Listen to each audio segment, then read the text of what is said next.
কি আওয়াজটা শুনতে পাচ্ছেন তো? তা কেমন শোনাচ্ছে?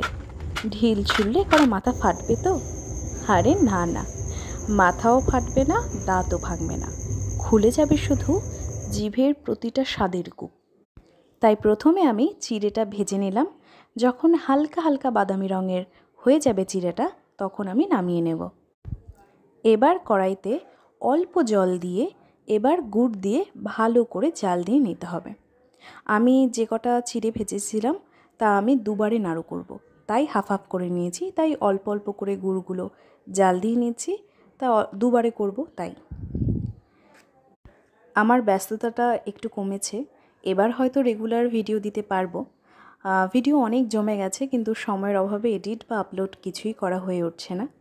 গুড়টা ভালোভাবে জাল দিয়ে যখন গুড়টা প্রায় চলে আসবে, বেশ আঠালো ভাব হবে, তখন এলাচ আর মৌরির গুঁড়ো দিয়ে এবার তাতে চিড়েগুলো দিয়ে ভালো করে গুড়ের সাথে মিশিয়ে নিতে হবে। মিশিয়ে নিয়ে এবার এরকম গোল গোল করে নাড়ুর মতো বানিয়ে নিতে হবে, মানে চিড়ের নাড়ু। দেখো, এরকম করে আমি সবকটা বানিয়ে নিয়েছি। দেখো কি সুন্দর হয়েছে, খেতে খুব ভালো লেগেছিল।